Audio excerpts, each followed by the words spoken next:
जय हिंद दोस्तों, की ऑफ मैथमेटिक्स 2.0 में मैं ललन कुमार आपका हार्दिक स्वागत करता हूं। आइए दोस्तों, आज हम सब घन अर्थात क्यूब के बारे में सारी जानकारी को कलेक्ट करेंगे। आइए देखते हैं क्या होता है।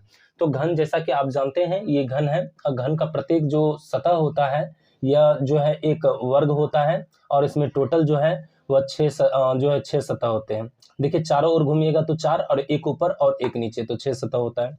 इस तरह हम देखते हैं कि घन से रिलेटेड क्या क्या फार्मूला बन सकता है। अगर मान लीजिए यह एक घन है और इसका क्या है, भुजा अगर जहाँ ए है तो क्या क्या चीजें निकल सकती है, वह सारे इंपॉर्टेंट बातों को हम इसमें देखेंगे दोस्तों। सबसे पहले जानेंगे कि घन का जो है ये फार्मूला है, घन का आयतन क्या होता है। घन का आयतन बराबर, तो आइए देखते हैं। घन का जो आयतन होता है इसको भी से रिप्रेजेंट कर सकते हैं, वह होता है ए क्यू। ठीक है, कितना होता है दोस्तों, ए क्यू। क्यों? क्योंकि यहाँ देखिए ए साइड लेंथ है, यह ब्रेथ है और ये पार्ट क्या है, हाइट है। तो चूंकि ये 3D होता है ना, ए इंटू ए वाला पार्ट होता है, इसलिए इसका क्या हो गया, आयतन हो गया ए क्यू। 2 नंबर देखिए दोस्तों, अब इसमें पूछा जाता है कि घन का जो है वह वक्र पृष्ठीय क्षेत्रफल क्या होता है। घन का जो है, घन का वक्र पृष्ठीय क्षेत्रफल, वक्र पृष्ठीय क्षेत्रफल, या इसी को हम सब क्या कहते हैं, तो पार्श्व पृष्ठीय क्षेत्रफल कहते हैं। वक्र की जगह कभी कभी क्या मिलेगा आपको, तो पार्श्व पृष्ठीय क्षेत्रफल मिलेगा दोस्तों। तो ये कितना होता है, जो वक्र पृष्ठीय क्षेत्रफल होता है वो होता है 4a²। ठीक है। तीसरा नंबर देखिए, घन का संपूर्ण पृष्ठीय क्षेत्रफल क्या होता है। घन का संपूर्ण पृष्ठीय क्षेत्रफल, तो घन का जो संपूर्ण पृष्ठीय क्षेत्रफल होता है वो होता है 6a²। ठीक है दोस्तों। आइए 4 नंबर देखते हैं, जानकारी क्या है। तो आप जानते हैं कि घन का विकर्ण भी इसमें पूछा जाता है कि घन के विकर्ण की लंबाई क्या होती है। तो लिखते हैं घन के विकर्ण की लंबाई बराबर। ठीक है, घन के विकर्ण की लंबाई बराबर, तो ये हो जाता है दोस्तों √3a। ए जो है यह रूट से बाहर होता है। आइए 4 नंबर फार्मूला देखते हैं। मान लीजिए किसी घन का किनारा जो है निकालना हो और उसका आयतन दिया हो, तो वहां पर घन का किनारा कैसे निकाल सकते हैं। घन का किनारा बराबर, घन का किनारा कहने का मतलब है कितना किनारा, एक किनारा। कितना किनारा, एक किनारा, या एक साइड कह सकते हैं, एक किनारा बराबर। तो ये हो जाता है, ये क्यूबिक फॉर्म है ना, तो ये हो जाएगा क्या, इसका आयतन। अर्थात जब भी निकालेंगे तो घन का जो है अंडर रूट निकालते हैं क्यूबिक फॉर्म के रूप में, तो वहां पर इसका आयतन निकलता है दोस्तों। ठीक है। अब देखिए इसी से रिलेटेड क्या क्या और हो सकता है। जो है मान लेते हैं कि घन जो आकृति है वो किस तरह का आकृति होता है। तो घन की आकृति एक डाइस के रूप में होती है। किस रूप में होती है, डाइस के रूप में। अच्छा, घन में आप जानना चाहेंगे कि टोटल जो है विकर्ण की संख्या कितनी होती है।